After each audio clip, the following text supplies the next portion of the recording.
everybody, welcome to the vlog of many things. This is Don. And I'm Tom. And we're going to be talking about orcs, dwarves, three-piece suits, new gaming shops. I thought we were going to be talking about another controversy and maybe the latest AI court case I came across. Okay. And then you said to me, "Oh, did you hear about the latest WotC?" I says, "What again?" It's only been 2 weeks. It's all they need. How you doing, Scott? Welcome to the channel. RPG Grandma, how you doing? Hi, guys. And Thaddeus, how you doing? Thank you. Oh, man. Wizards of the Coast. Yeah, so I had to educate myself fast. Tammy and I were out today. We were out. We had to go tend some business. Yeah. So I missed everything. All right. I can start this off pretty easy. I mean, probably everybody knows already a little bit about what's going on. There's some discussion. Eric Tenkar from Tenkar's Tavern covered it today. I know Clownfish TV covered. Tom, what is that you just did? I'm making a shandy. What the heck's a shandy? A British shandy.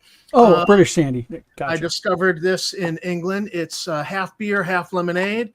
And on a day like this, when it's 90 degrees and just absolutely humid, this is the most refreshing thing you could do. And you need a very cheap, light golden beer. You don't want anything fancy schmancy. You don't want your Guinness. It's like an ARF and ARF in the UK. You know, a little bit of stout with a little bit of pale ale. Yeah. And so nice big cup. It actually took the whole, I'm using Corona Light. And some good. You recognize these glasses, don't you, Tom? Simply Limited. Yeah, those look like pint glasses to me. Those are old-fashioned pub glasses, direct from the UK. Pint of bitter. Mm-hmm. I'll take a pint of bitter. But me and Tom's talking about our wild childhoods.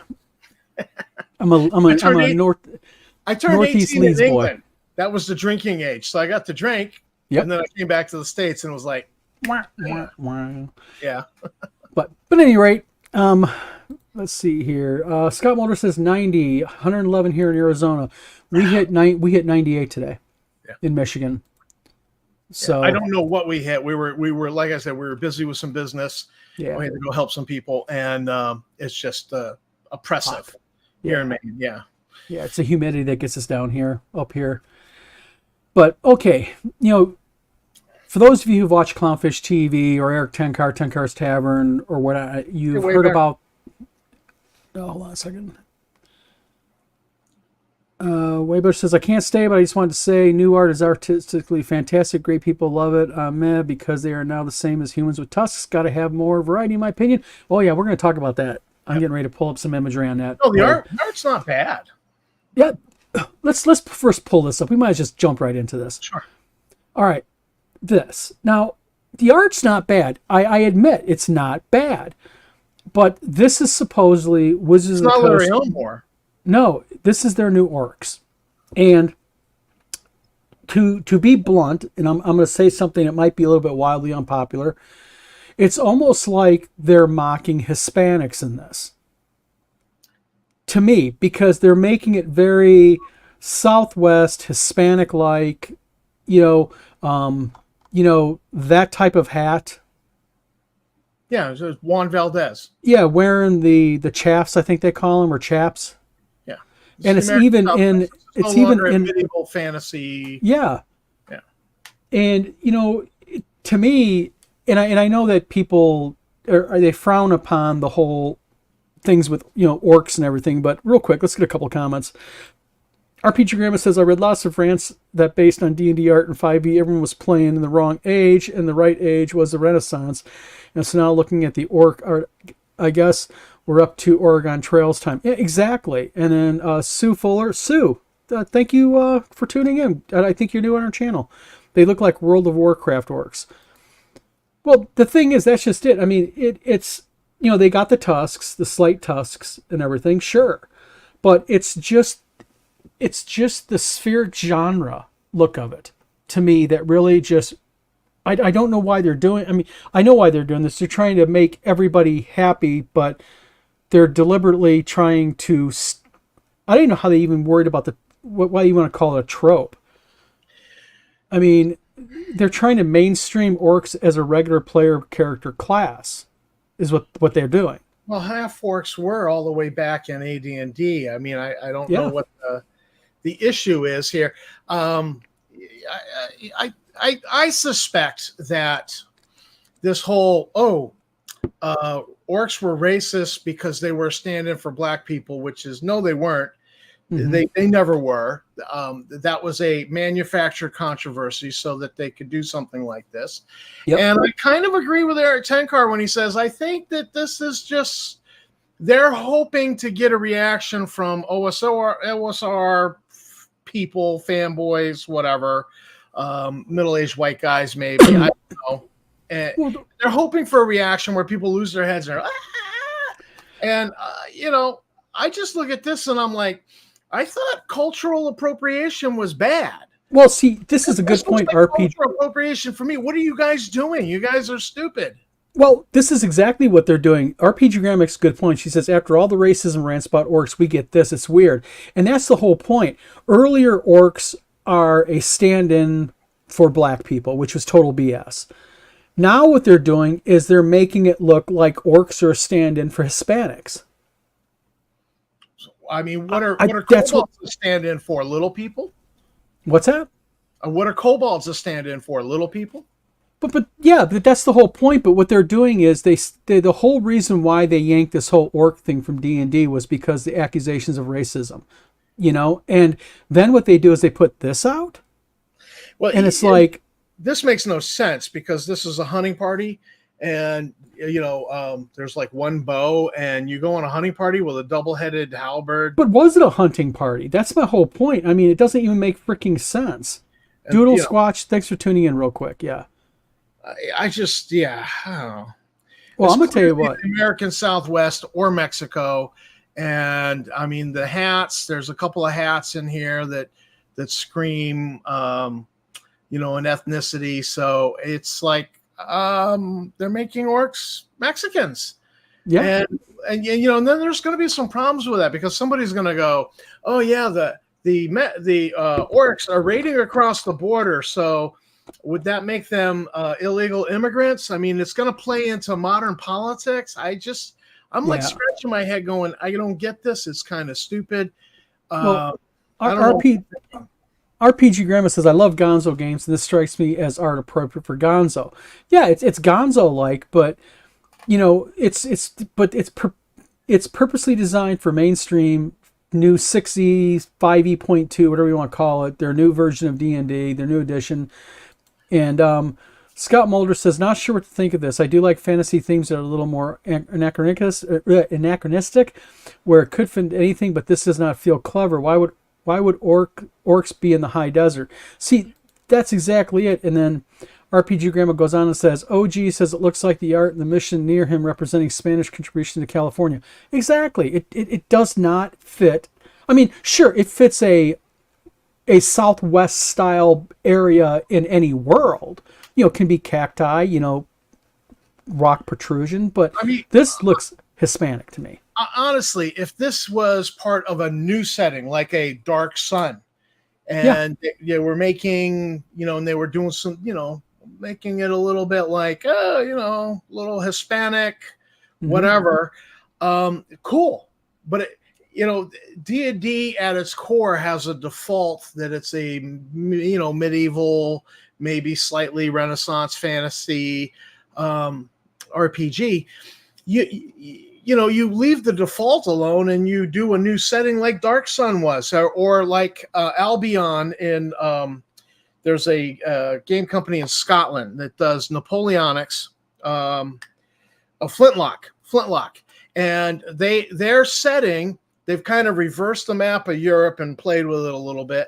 And in their setting, the British are orcs, the Irish are bog orcs, the Scotsmen are like dogmen, the French, the hated French are high elves, and then the Spanish are wood elves, and then the Portuguese are goblin.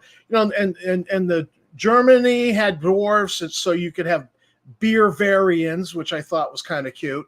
and in Russia they're like the undead faction. So, but it's all Napoleonics, because what happens in Napoleonics war games is people start arguing that unit could not do that, and you get all these. So they've stripped away all the arguments from Napoleonic war games. You just have fun with this thing because you have British orcs and French elves, and and you play games like Slaughterloo, which I think is a nice, neat play on words. That's a great setting. I actually own a lot of their figures. Somewhere in the back room, but this isn't it. Yeah. So if you had done this as a separate setting, we're doing the Aztec Dawn or whatever you want to call it, some name, and you had orcs in there, I would be like, oh, that's kind of a little bit interesting. But now it's just kind of well, Doodle Squatch says sometimes I think they're just setting up future grievances for the fellow SJWs to use in the future. It makes no sense. And RPG Grandma says, I don't get how it's Greyhawk. Bingo. And then that's right, they were bringing back Greyhawk, weren't they? Yeah, well said. Yeah, but supposedly it's some different time, because I looked at the map and that's not Gygax Greyhawk. Scott Mulder says, I could see this fitting a Dark Sun like setting. Yeah. And then Rod says they might not be Mexican or Hispanic like everyone was saying. They could be indigenous Americans, which doesn't make it better, by the way. Who's the artist? Are they indigenous or Hispanic? See, real quick, I want to get into this part. Who's the artist? Nobody knows because it's not signed.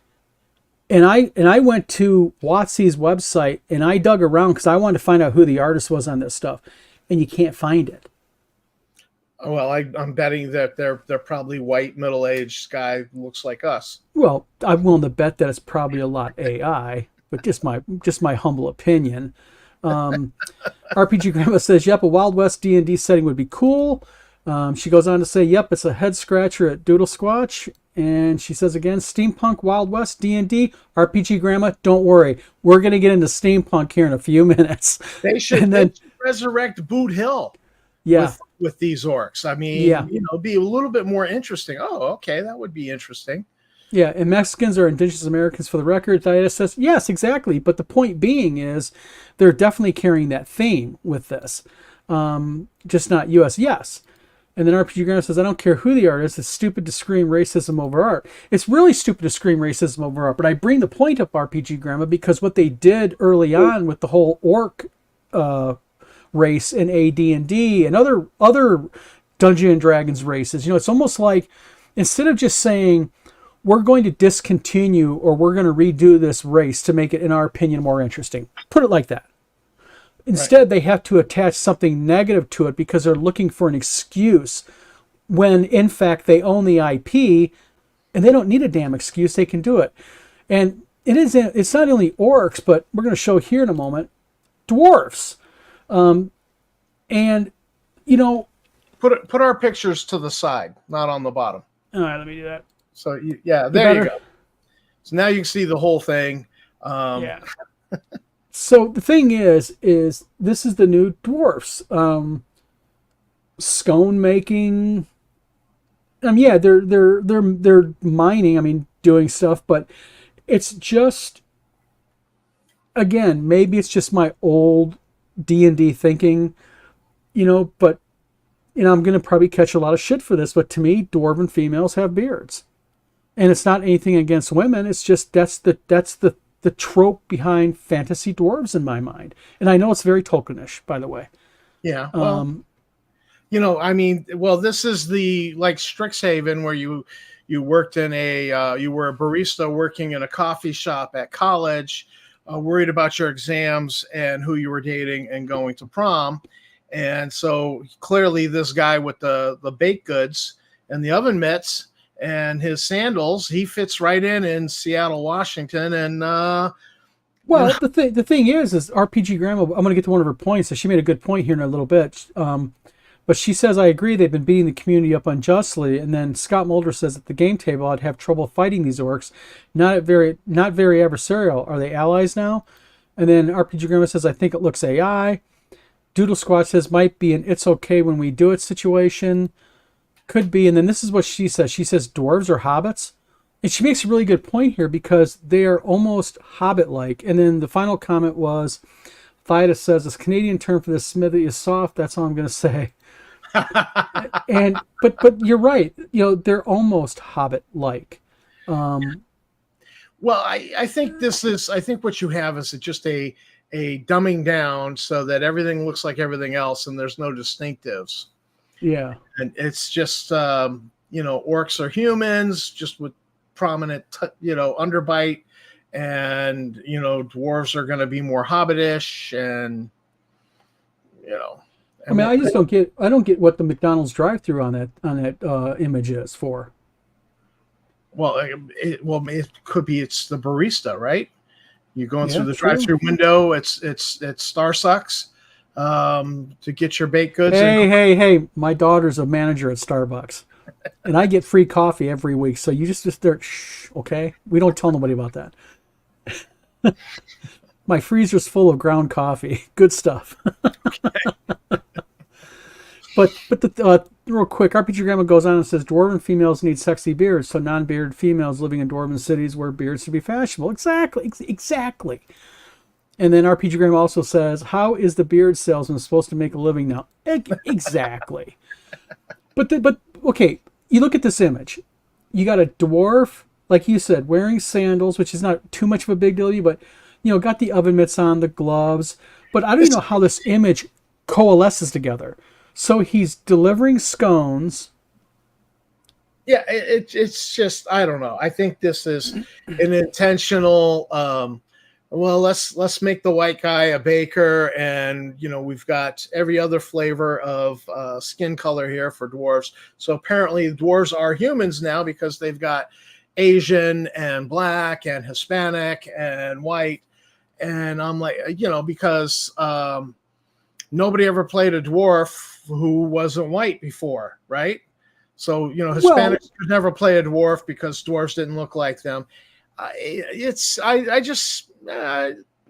think they're just kind of diluting it. Yeah, Thydus says, I miss gritty dwarves, monstrous orcs, and klepto halflings. Don't worry, those aren't dead. Yeah, I love this comment. Soy dwarves, yeah, exactly, RPG Grandma. Soy mocha latte. And then Rod says, I know Mexicans are indigenous Americans, but they aren't the only ones in the now American Southwest, is my point. Yeah, I know. And RPG Grandma says, tofu is manly. I like tofu sometimes. Yeah, sometimes tofu's not bad. But it's just that the whole thing with this image is this. I look at this and I go, what point are they trying to make? Okay, here we got dwarves. Okay, they definitely have the foundry and they're making something out of metal. Okay, but how does that blend in? This all blend into the happy dwarf with scones and the McDonald's dwarven drive-through. Yeah, I don't know. I think that I think what they're doing is they're trying to recast white men as, oh, you should be baking, you should be, and listen, I'm a white man and I learned how to knit from a 92-year-old woman in the nursing home, and I know how to bake because baking is like working on a car. You can read an auto repair manual, you can read a recipe, but I just feel like they're intentionally messing with the tropes, trying to push an agenda. Real quick, I just had one of our commenters PM me something very interesting that he noticed. Okay. Let me real quickly pull this up. He's got the other dwarves' beard designs tattooed on his arm. That's a beard. Oh yeah, that's a mouth and a beard. Yeah. All right. So who's wearing that beard? Oh. Almost like that one. Pretty darn close with the loop, the braid. Yeah. And he's got a tattoo of the beard with rings. Okay. Yep, with rings. All right. So all right, I get it. These guys are a couple. Yep. So the thing is what they're doing here, and I'll be honest with you, I don't care if they want to make characters, whatever they're going to do, that's okay with me. You know what? But what they're doing is it's an interesting subtle pop, because now when you notice that the one dwarf is looking back at his friend happily, and it looks like he's bringing him scones.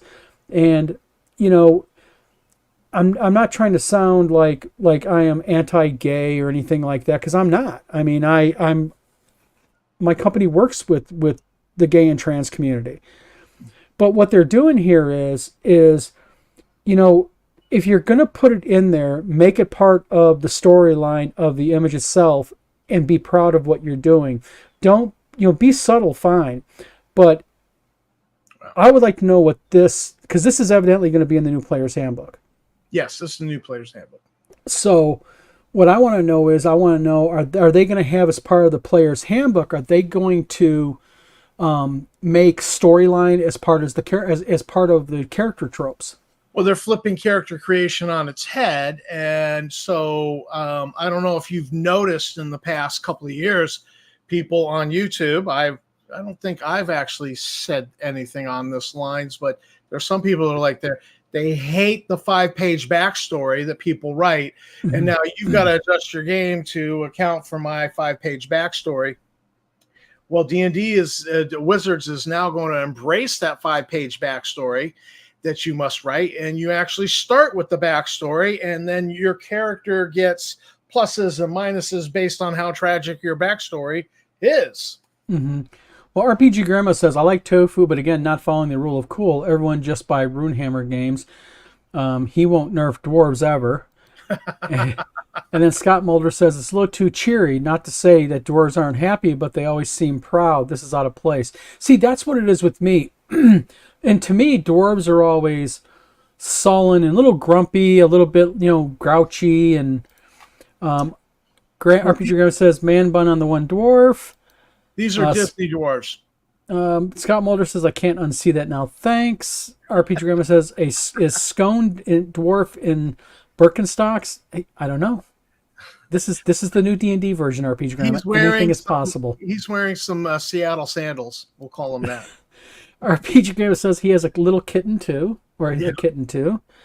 And then Scott Mulder said, cringe on the beard tattoos, not their just sexuality.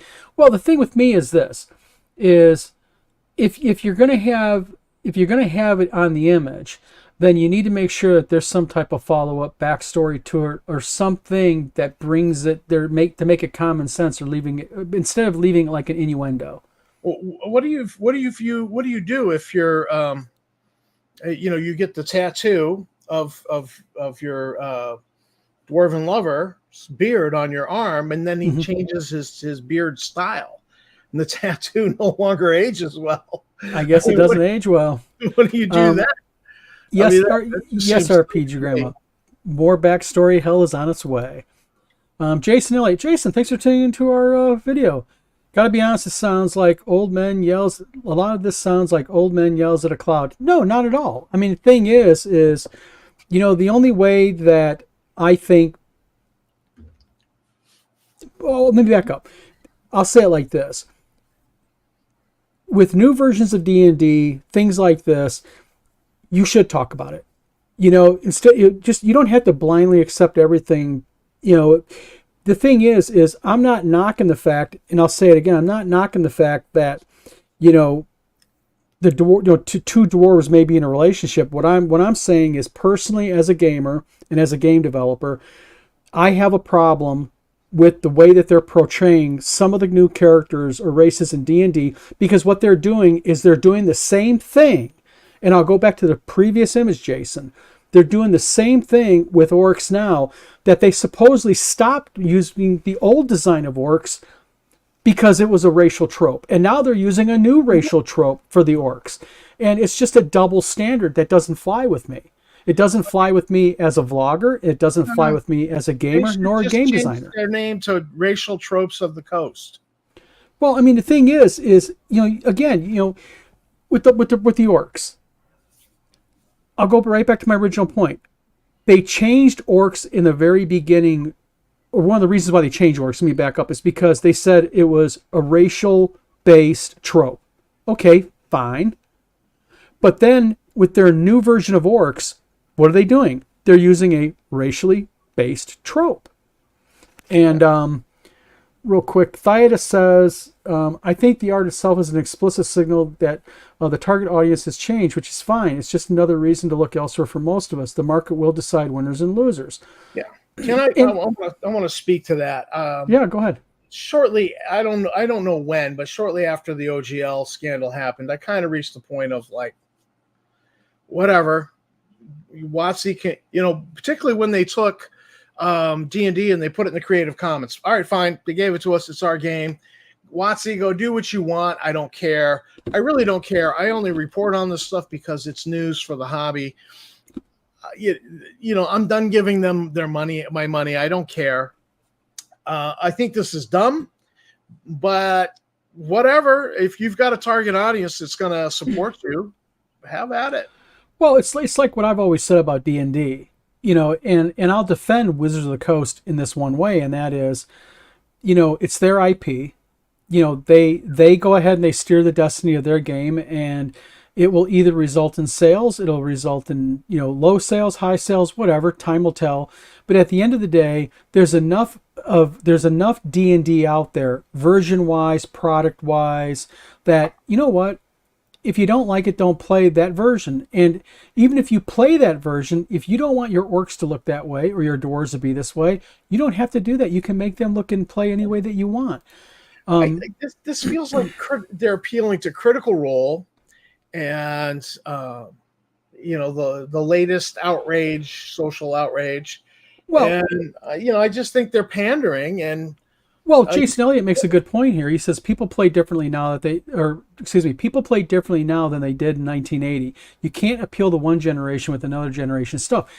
I 1000% agree with that statement, except again, you cannot, as a company, okay, and I'm talking about as a company who is the current company who owns this IP, back when they radically changed races before, and their reasoning is because they didn't like the fact that it was following racial tropes, and then now they're redoing it following what? Racial tropes. And see, that is my problem that I have with this. It's almost like, it's not almost like, they are being a little bit two-faced with this, I think. Hypocrites. Yes, and RPG Rama says, if people want this, they'll buy it. Exactly. Jason Elliott, hey guys. RPG Rama says hi at Jason Elliott, and then Tabletop Tap Room, you are speaking up. Hey Jason. And then RPG Rama says, of course, guys, at 4 boys to every girl in Dwarven Society, just saying. And then Rod says, dollars to donuts, they move past the grumpy treasure hunter due to the accusation as anti-Semitic tropes, which is fine. Whatever, we aren't the target audience. The thing with the orcs is weird. And Rod also says, I'm holding off judgment till I know who the artist is. And then Sue Fuller says, I'm still trying to figure out what the small woman is near the window. She doesn't look like a dwarf at all. Yeah, that's almost like... it's like it's a drive-through. I think you pegged it. It's some sort of drive-through. No, this character right here, I looked at that earlier and I was like, is that like a halfling child? I don't know what it is. Or a dwarf child. I don't know. Oh, no, I don't think so. But maybe. Calvinoni, hey Cal, thanks for coming on. So touching. Yeah, halfling, exactly. But a child, definitely. It's childlike due to the hairstyle and everything. I think my daughters had little hair buns like that when they were little things. Rod says, I can't see Jason's post in chat, but I largely agree with them. Hey, everybody, real quick, can people see everybody's comments in chat? James Carpio says, looks like you're standing on a chair, a gnome. That could be also.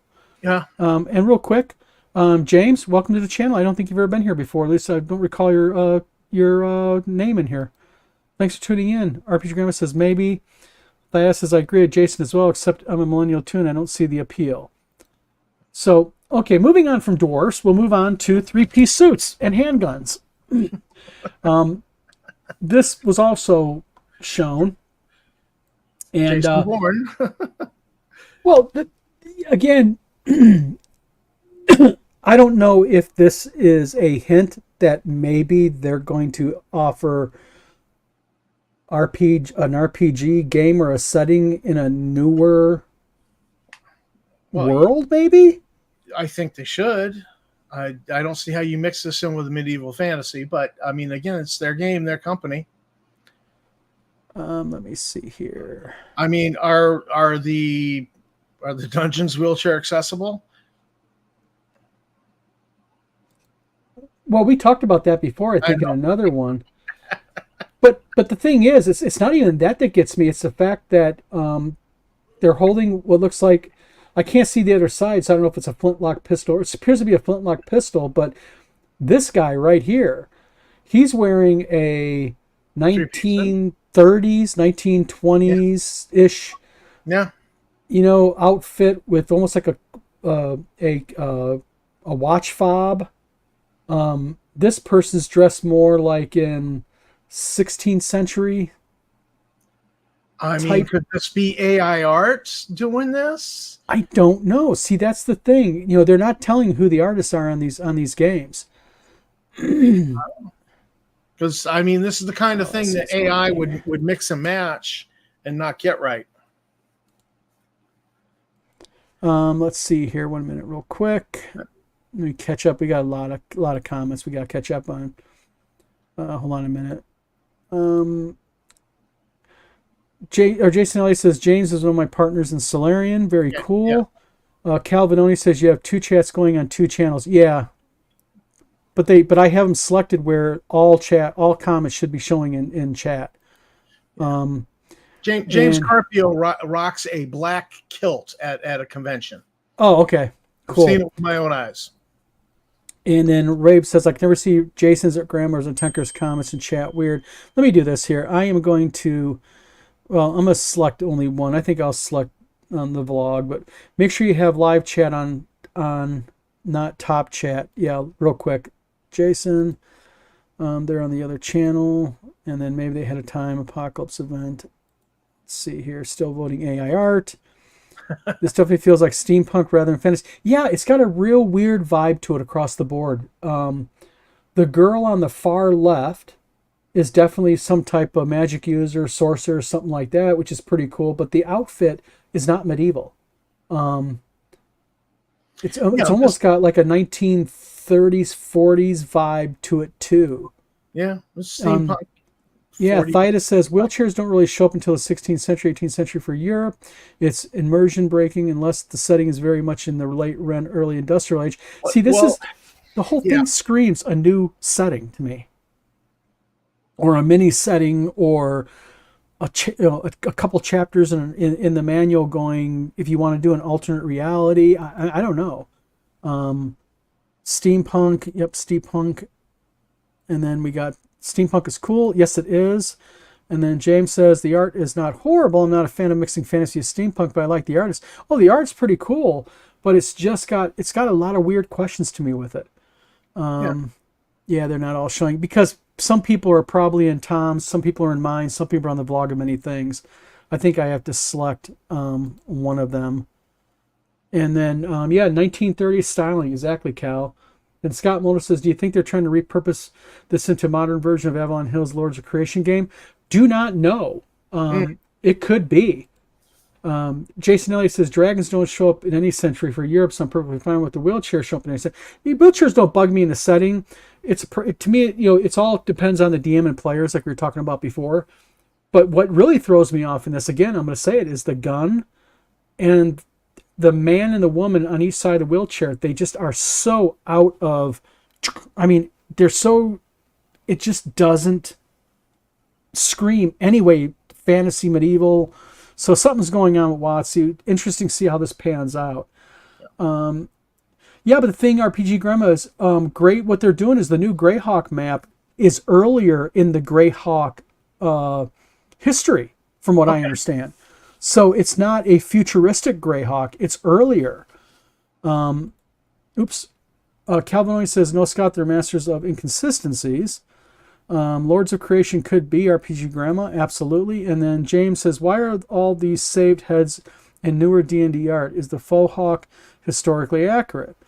Exactly. And then Thea says, on the contrary, Jason, Europeans wrote about dragons all the time, not wheelchairs. No need to get snippy, LOL.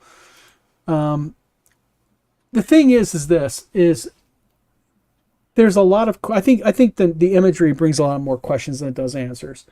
But yeah, You know, wow. I would like to go back to a comment about you can't appeal to a new generation with the stuff from an old generation. Sure.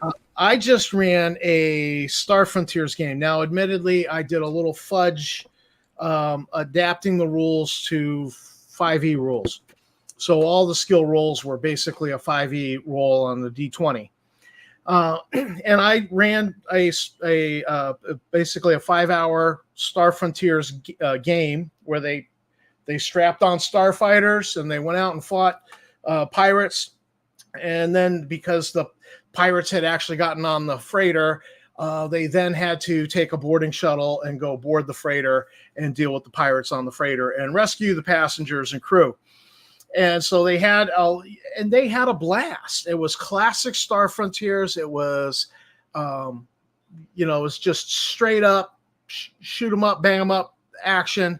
And as these middle schoolers absolutely loved it. They were like, "Mr. V, that was cool. And where do I get this?" And I'm like, "Well, it's you find it on drive-through, you find it here, but the rules you find are going to be a little different than what I presented to you because I tried to adapt it to 5e since I knew you knew 5e." But they loved it. They absolutely loved classic Star Frontiers. And, and I didn't change the setting. I used the setting as is, and they had a blast. Well, Jason Elliott makes a good point. He says, possible that the new books will have options for playing in different eras. That could be the reason for this artwork. Yes, and it would be a really interesting thing. RPG Grandma says that might be. Cal says, we're old, so we notice, others may not. I think, Cal, honestly, I think more people notice than we really give credit. But it's I think a lot of people are just happy for new content. Maybe Portal world jumping could be. Thydus says Lord of the Rings time is so is Conan the Barbarian in my opinion. Absolutely. And so is the Belgariad, by the way. I'll throw that in there. Thydus says Jason, having multiple era options could actually be a cool to have. Very, very, yes, very cool. RPG Grandma says Star Frontier still rocks. Amen. I'm a Gamma World guy, but maybe me and Tom White Knight will have a debate on which one's better. That'll be a spirited. We'll be signing off each other's friends list by the end of that mutual video. I gotta find out which side RPG Grandma's going to be on because I know she also writes and likes Gamma World as well. So we'll have to put her on point. Calvin only says, "What? No freezing someone in carbonite." Oh. Scott says, with Hollywood recycling all the good content in franchises of the 80s, how is it that what appeals to one generation does not appeal to another? You know what? I agree with you. And there's a lot of stuff in 5e that I like. I mean, I publish 5e content, but there's a lot of stuff I don't like. And I think the earlier comment made, I think the bottom line of all this is you don't like it, don't play it.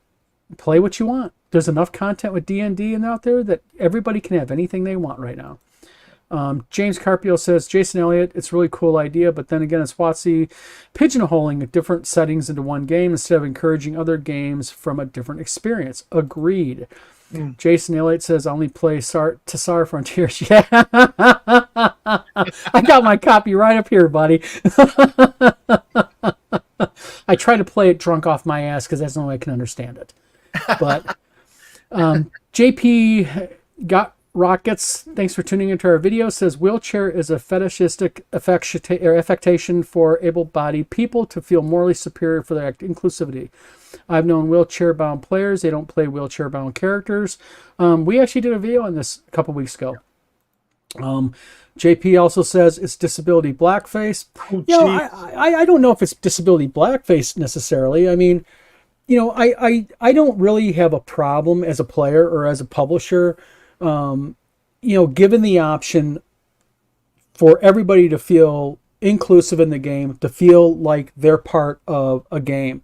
My only argument was, and I'll use the same argument I did a couple weeks ago, is, implementing a wheelchair-bound PC in something like a dungeon crawl would be very difficult. There's a lot of factors that the DM would have to juggle. And if you go look at our previous videos, we actually have one, JP, where we talk about the disabled in gaming, and we kind of really get into that.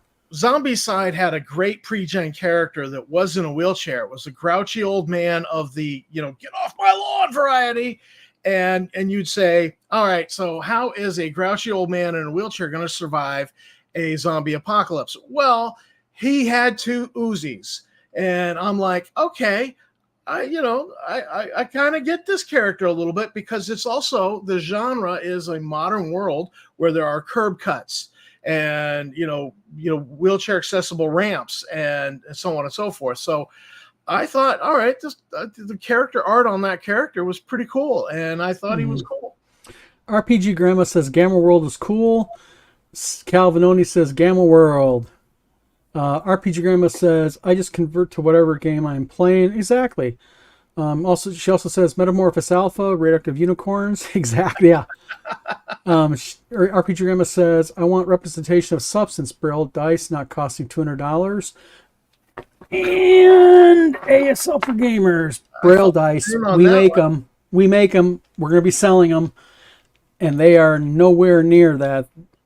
They're less than $40. Are those the Braille dice? Yep. Cool. The Braille dice. So certified here. We're getting our paperwork back from the American Council for the Blind. We'll be certified by them. We're waiting to get that before we go ahead. They're actually included in D20 Delving. We're going to be producing here. Rod says Jennifer Kreckmer spelling uses a wheelchair and is a huge advocate for them in the game. Sorry if the above claim isn't factual. Well, I mean, the thing is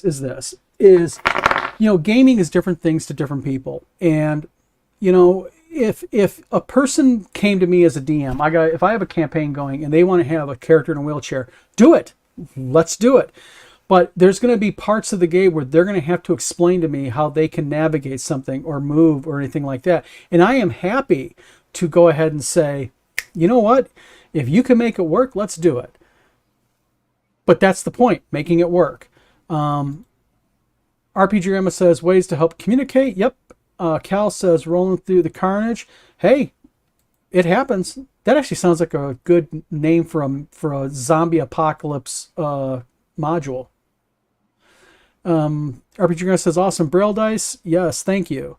And then Calvin only says off JK does. Off JK does. Cal, we should explain that. JK Rowling. Oh. Well, J.K. Rowling's just a flagrant bigot, is what she is. So, back to the wheelchair-bound character in an exactly fantasy RPG. Vikings, the series Vikings, they had Ragnar Lothbrok's son there, Ivar the Boneless. Now, Ivar the Boneless is a historical character, and we believe that that this name Ivar the Boneless is a bad translation by British monks.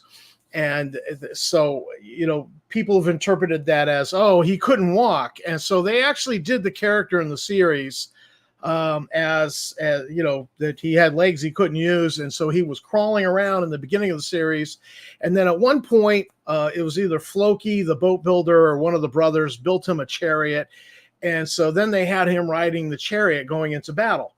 And I thought, for that story, going with the interpretation that Ivar the Boneless had legs he couldn't use, that was a good adaptation. They didn't do, combat wheelchair or anything. They actually, he's crawling around in the Great Hall and, ready to go after somebody's knees with a knife. I mean, he was a very dangerous, sociopathic kind of character. And I thought he worked, but the writing was spot on for him. But then you look at Game of Thrones, Bran, the youngest son of Ned Stark. I mean, he ended up in a wheelchair, and they made it work. At first, he was dragged on a sled. He was carried on Hodor's back. Yes, but at the end of the day, it wasn't anachronistic, though. No. Real quick, OGDM says, hi, Tom. Yeah. Hey, OG. And then Cal says, of course, Jennifer does. RPG Grandma says, boneless equals coward. Yeah, that could be also. Well, actually, they think they found Ivar the Boneless's body. There's a theory that this one Viking grave found in England was him. and he was a big man, and he was on a raid killing people. So I don't think he was a coward, but I also don't think that he was boneless in his legs and he couldn't use them. I think Well, he was very keep in mind the show Vikings took Well, yeah. Viking mythology and they went way different with it. I mean, they tried to follow it, but they got to have the They fun took part. liberties. They took terrible yeah. liberties. Sure. Yeah, Scott says, so this is 6th edition. I finally just broke down about 5e. Haven't read it yet. I saw an ad on HasLab with a new player's manual that does not look like 5e player's handbook. Scott, I had to learn 5e. I admit I'm not a huge fan of 5e. But the thing is I guess with this new edition, they've expanded character classes, like crazy amounts of classes in it now. And a whole bunch of other stuff. The OGGM says wheelchair is fine. Wheelchair in the Middle Ages is fine. Wheelchair, that's a 2,000 gold piece artifact. Yeah, I mean, it could be anything. I mean, and then how does that wheelchair, does a wheelchair have magic ability to hover automatically? See, these are my points. As a GM, if someone said, this is what I want to do, this is how I want to do it, I'm happy to craft around that where they can get this wheelchair as a new character. Maybe they do find, and they buy this magical chair or whatnot. Again, it's up to the DM, it's up to the players, it's up to the, it's your own game, do it your own way. Calvinoni says early propaganda. RPG Grandma says, but boneless would be an insult, maybe. Very well possible. And then RPG Grandma says, or maybe he killed any cooks who served him food with bones in it. Never know. But so the debate will rage on, I am sure, with every new output of product that WotC's going to come out with. I'm sure there's going to be questions as to who did the art. There's going to be questions. I mean, earlier, an artist that I know of really well who does beautiful art, she was lambasted publicly over an art piece that she did do for the new edition of D&D. And it was legitimately not AI, and people not only accused her of doing AI, they were nasty. They were horrible to her. Mm-hmm. And it caused her to actually post her rough Photoshop Wacom tablet sketches. And people are saying those are Photoshopped. And I went back and forth with a guy earlier about it, and I told him flat off, I said, you don't, he says, well, the edges look too soft. And I said, it's called blending, you moron. Learn how to use Photoshop, and you'll understand what the blending tool is all about. And, so there's a lot of people amped up about AI. Is this AI? Maybe not. It's the new witch hunt. And at exactly. the same time, there's a lot of people going, oh, I'm going to use this. But it's the new witch hunt. And, I think you're right. I think it's people who don't actually use Photoshop or GIMP, GIMP 2, or any of those programs, and uses those kinds of brushes. That's there's the Spanish Inquisition, the AI Inquisition that's going on right now. I think these are people who are just not that familiar with actually using these kinds of tools. And so that. Well, I mean, and I've said this in multiple videos, and people like Jason Elliott will understand this, and other people use Photoshop. Is, it's the same thing that happened back in like 08, 09 when brushes came into effect, and people are like, "Oh, you're using brushes. Oh, you're cheating. You didn't draw it. I mean, you're just putting clouds in there using it." It's like, no, it's a tool, and I think AI is here to stay. I think that sooner or later we're going to get to the point of ethical AI. And my little statement on AI is this: I think soon it's going to be where you're going to be able to add your imagery to AI, a personal AI based program instead of web based, and it will learn off of your own work. I had this discussion with a well-known guy attached to the conventions and everything. He's a good friend of mine, and we talked about this, and he thinks it's going to go that way too. And he does a comic book. And he made a good point. He says, man, if I could just have the ability to train my own AI to go off of my own imagery to draw in my style, where I could do all my inking on my own then, because the inking takes time, but that drawing takes a lot of time. It'd be great. Real quick, on the point of AI, it's probably going to be it's probably going to be later than sooner on that things become normalized, because there are newspaper conglomerates that are now suing Microsoft and now suing So it's because what they have found is look, your AI can completely reproduce an article within hours of us publishing it, and you're using a century worth of our content. The New York Times is alleging centuries worth of our content that's copyrighted, and you're using it without compensation or permission. So they are suing, and it's just going to get ugly, ugly, ugly. Well, there's also several class actions going against Midjourney and several other AI companies. RPG Grammar makes a really good point here. She says, I just figured no point in getting mad over them. Their creative vision at WotC. I'm not really, I'm not saying I'm mad.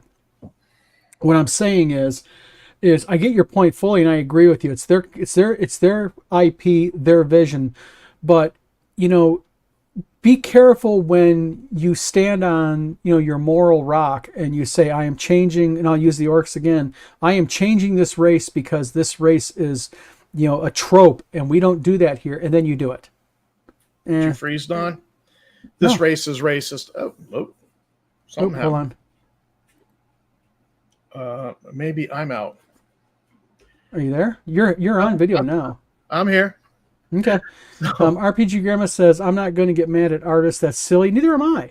JP says, people having an opinion that was AI, okay, sure. Emailing and direct messaging or otherwise harassing artists, no. Yeah, this lady got really she got nastily attacked. Personally, she woke up and she said that her PMs, her email was just jam-packed. Yeah. RPG Grandma says, AI is here. We all know it. You are right. It is here. And the OGGM says, WotC can do whatever they want with 6E. It's their thing. All this is stuff they have been pushing since 2020 to race any trace of Gygax from I just D&D. wish they would stop lying and call it 6E. They're saying, oh, no, it's not 6E. It's 5E. It's backwards compatible, and it's a lie. And I just wish they'd be honest.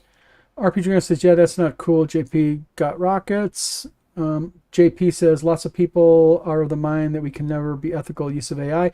No, I believe that you can definitely have ethical use of AI, but what it does is it starts with to taking away the ability or penalizing those who utilize trademarked or other protected IP of artists. You have to have ethical assembly of the training data. Exactly. Okay, because AI music is they're being very scrupulous to eliminate anything that has a copyright on it, not going into the training data, because they know they'll be sued by Sony and the music industry. They know, so they're ethically assembling training models for AI music that exclude anything. And for those of you who think these music companies do not have the ability, keep in mind, Sony paid over $1 billion for Queen's music portfolio alone. So Jason Elliott says, to take that lying down. Yeah, exactly. So to be fair, when we published Gygax magazine, I had a rule that cover artists couldn't even use computers for their work at all. It was all traditional media. Yeah, I mean, you can do that. I mean, the thing is it goes. I think, hey, Jason, correct me if I'm wrong. Was your reasoning behind that because you're worried about them taking and manipulating existing images? I'm curious. Scott Mulder says, so the intricacies of the poses suggest this is not AI. AI has a lot of trouble with accurate body positioning consistently. The fighter gripping the pillar would be tough for AI to get right. Hey, Scott, I'm not trying to disagree with you, but you know what? I was curious, and about a week ago, I sat down and I played with AI, and it is now scary how good it's getting. I mean, they are really, every day it's improving a little bit. The OGGM says, let's change orcs so they're 100% ours. Okay, fine. So if you make them Spanish missionaries and conquistadors. Well, I mean, you can make conquistador a class. You can make the missionary a class, something. I mean, in the Open Worlds RPG, we have a class called the Inquisitor. And we have a class called the Warden. Thank you, Tim Kask, by the way. Those are Tim Kask's creations. RPG Grandma says, nice at Jason Elliott. Calvinoy says, exactly. Cal also says we're being watched. It's learning and adapting. Yeah, exactly is what it's doing. And then RPG Grandma says, yeah, the OGGM, it's weird, but gonzo. I guess we're kind of touching into AI now. Anyways, we're talking about it there, Tom. Yeah, well. But, I still got in the AI. Exactly. Now, real quick, to do a little bit of a palate cleanser. Okay, real quick. Reasoning.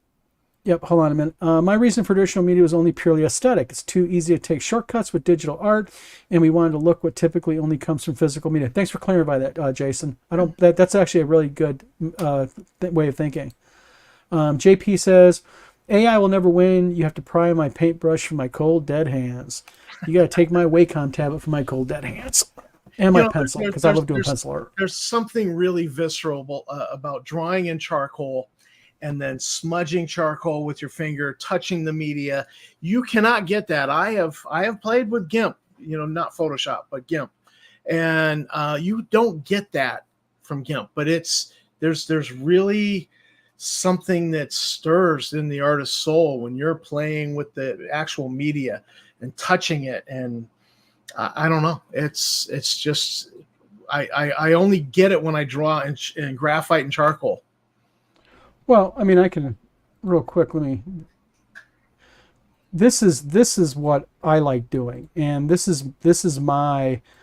I love pencils, and that's one of the things I drew that's above my wife's sewing table.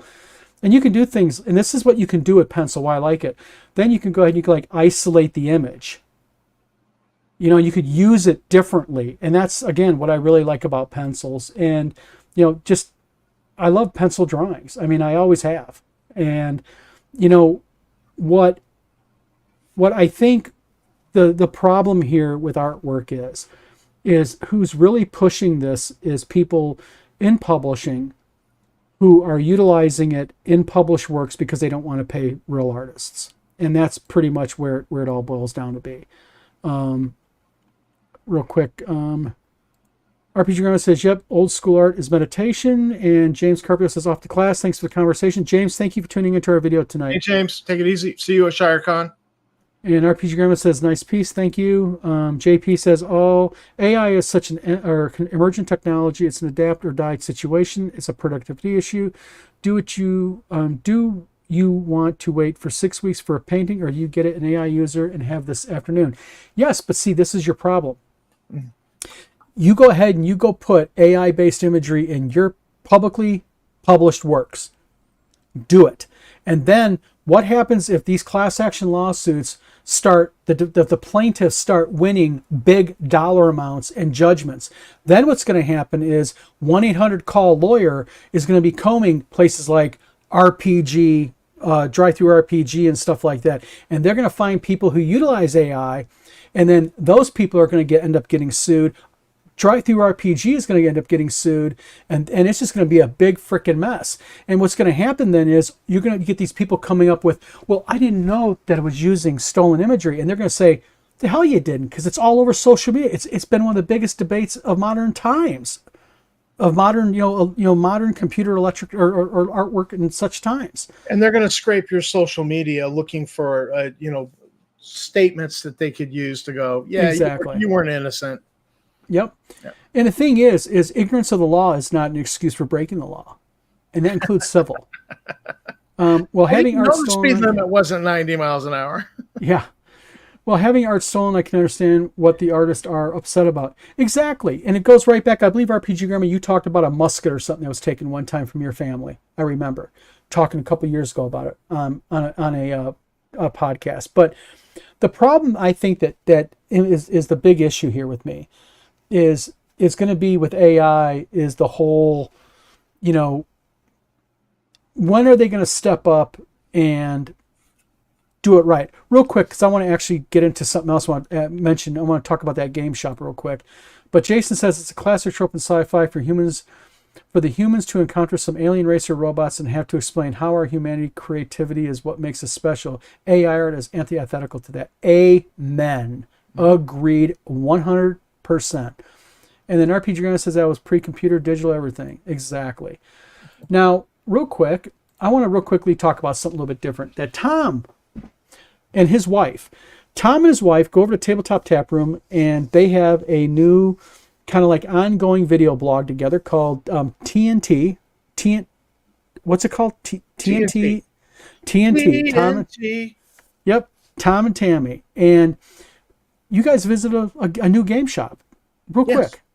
tell us about it. I'd love to hear about this. Well, there's a new game shop, and the owners are Doug and Dan, and so they named it D&D's Gaming and Hobbies, and they're on Facebook, they're on Discord, and so it's just a little storefront, and they've created this great little gaming space. They have Magic the Gathering tournaments on Monday, Magic Monday, Warhammer Friday nights, and they've got a private D&D room. If you want to just have a D&D game, you can actually rent the D&D room and just have a private space, no noise.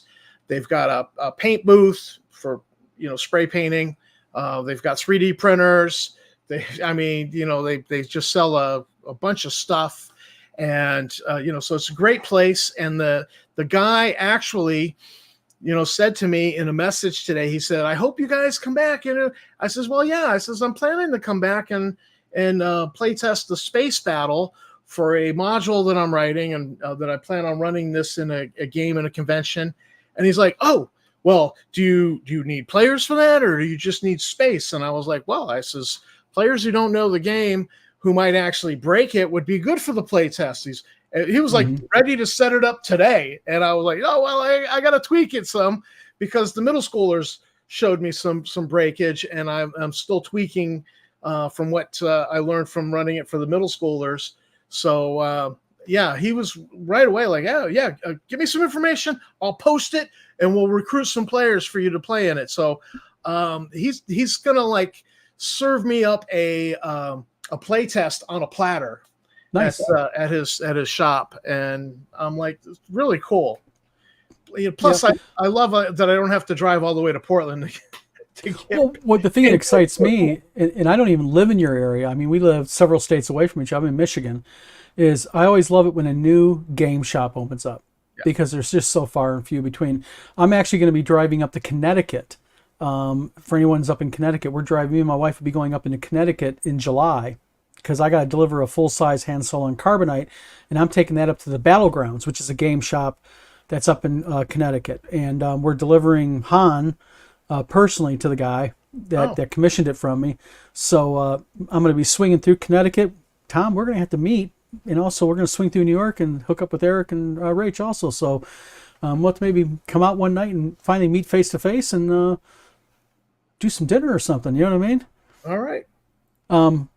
But before we go, JP says True RPG Rama, but they went out of business, so all good. We're discontinuing that product, but SDGS potentially lost those sales.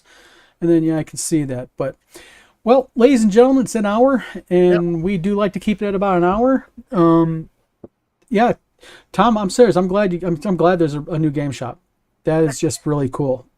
And for those of you who don't know about it, head over to the Tabletop Tap Room. You guys doing that a weekly? Is that going to be like an every week thing?